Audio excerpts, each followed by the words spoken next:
This is CNN Breaking News.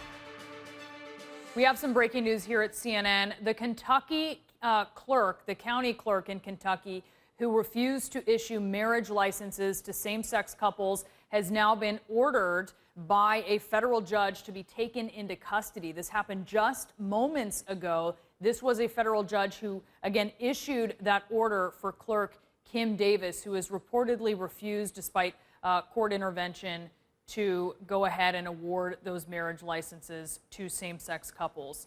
Joining me now from Capitol Hill, we have Kentucky Senator, this is very appropriate, and Republican presidential candidate Rand Paul. Senator, you just heard that news. What's your reaction to this? I know that you've come out in support of Kim Davis, but with this news, what's your take? Well, you know, I think it's absurd to put someone in jail for exercising their religious liberty. You know, if you want to convince people that same-sex marriage is something that's acceptable, I would say try to persuade people. But, you know, if we're going to use the federal government and we're going to get involved in every state, locality, you know what's going to happen? It's going to harden people's resolve on this issue. There'll be no open-mindedness on this. And I think it's a real mistake to be doing this. I think what's going to happen as a result of this is states and locality are just going to opt out of the marriage business completely. Her heartfelt religious conviction is that this isn't kind of marriage that she approves of. My understanding is that she will file a contract. If two adults have a contract, she'll file it. She just doesn't want to have a signature, her signature on it, showing her approval. I see no reason why there couldn't be a compromise where we couldn't have a notary of the republic, a notary of the public, certify the contract, and she simply files it. My understanding is she will do that she doesn't want to give her imprimatur to a type of marriage that she objects to. And this is really the problem when, from on high, from the federal level, we decide to get involved with a situation that has always, throughout the history of our country, been a local issue. What do you think about Carly Fiorina's take on this? She has said, like you, that she respects Miss Davis's beliefs, her religious beliefs, but she also says she's a government employee and she should be executing the will of the government, and if she doesn't want to do that, then she should get a new job. Well, you know, I think one thing we haven't debated enough is what actually is the law. Is the law that every county clerk in Kentucky has to sign a marriage certificate? Is a notary of the public, is that sufficient? Is the clerk's job to execute and to file contracts, or is it to sign their approval? I think there's a lot of different ways around this that don't lead to conflict, that lead to more time when people can try to persuade others of their opinion on what marriage should be. But I think this is a real mistake.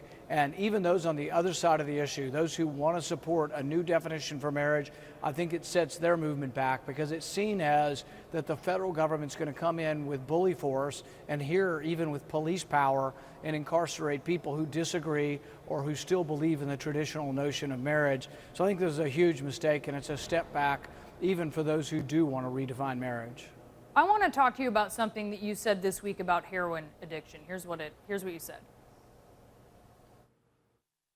We have a lot of problems, and people always come up to me and say, we got heroin problems and all these other problems. You know what? If you work all day long, you don't have time to do heroin.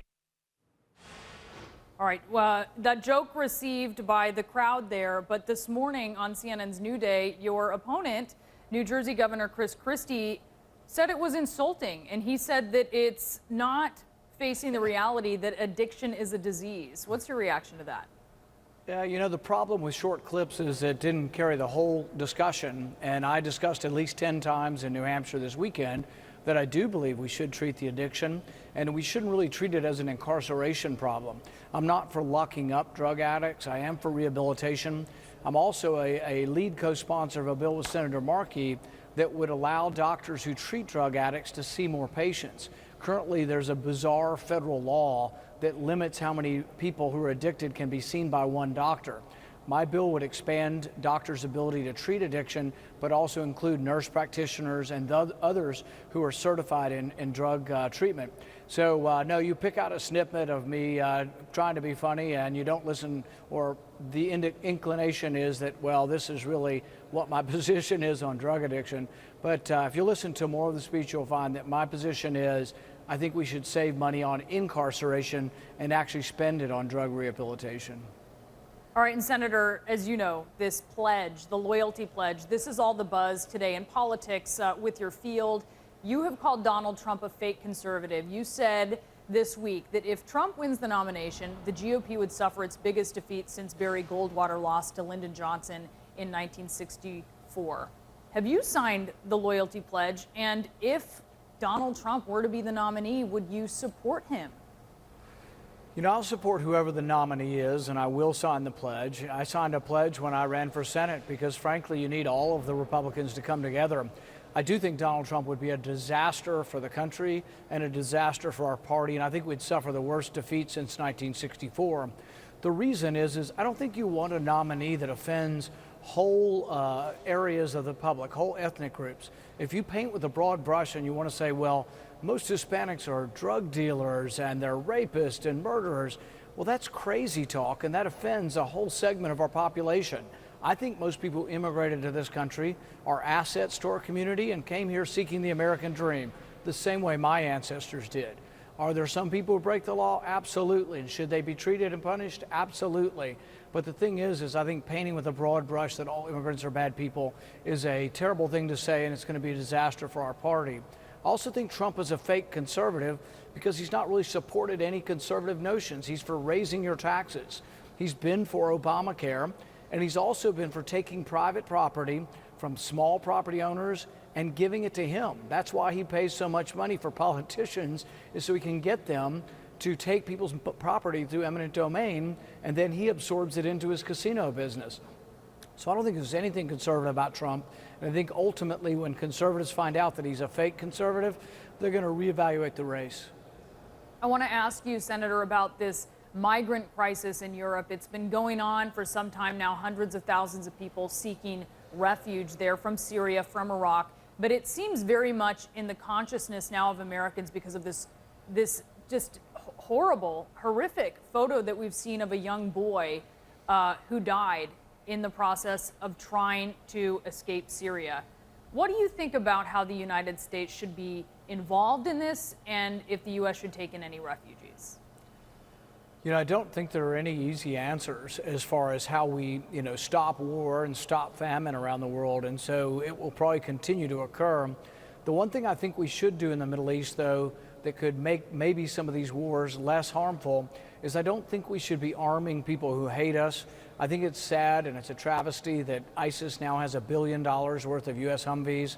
They ride around in our tanks. They have our weapons. They have anti-tank weapons. And I think that's a mistake because we got involved in the Syrian civil war and we got on the side of al-Qaeda and ISIS, which I think was a terrible tragedy and a terrible mistake by President Obama. We are a welcoming nation and we have accepted a lot of refugees, and I think we'll continue to do so. But we also can't accept the whole world, so there are some limits. I also think that those who come to our country, we need to get them to assimilate into our country. And I don't think it's a good idea to develop whole populations within the U.S. Who really don't like the U.S. So I think we have to be selective and careful, and we are a welcoming country, but we just can't take everybody. You think the U.S. should play a part in this, though? Because obviously, Germany, a lot of other European countries are trying to figure out a way to accommodate some of these refugees. Do you see the U.S. fitting into that effort? Well, part of the way we can be helpful in the effort is not by furthering and making the war worse in that region of the world, because they flee the famine and the disaster of war. And but at this point, Senator, they're Syrian fleeing. I'm just trying to get a sense. They are fleeing at this point. These refugees specifically at this point in time, where we know a lot of them are held up at certain parts of the border in Europe. Should the U.S. play a role in that, or should the U.S. be looking more to Europe to deal with this? Well, the people who live there will obviously have a bigger stake in accepting refugees, but we have been a very generous nation and we have accepted a lot of refugees. We've already accepted refugees from Syria. We accepted a lot from Somalia, but we've also run into some problems with accepting so many refugees that we take some of the people who could help rebuild the country. We did this with Iraq, where we won the war, but then we accepted 60,000 Iraqi refugees into our country, some of which wish us harm and have tried to attack us. Same way with Somalia. We've received so many immigrants and refugees from Somalia that many of them are part of the faction that has actually gone back to Syria to fight against us. So I think we do have to be careful with this, and we should have a warm and welcoming heart. But we also just can't accept the whole world to come here either. All right, Senator Rand Paul, thank you so much for talking with us. We really appreciate it. Thanks for having me.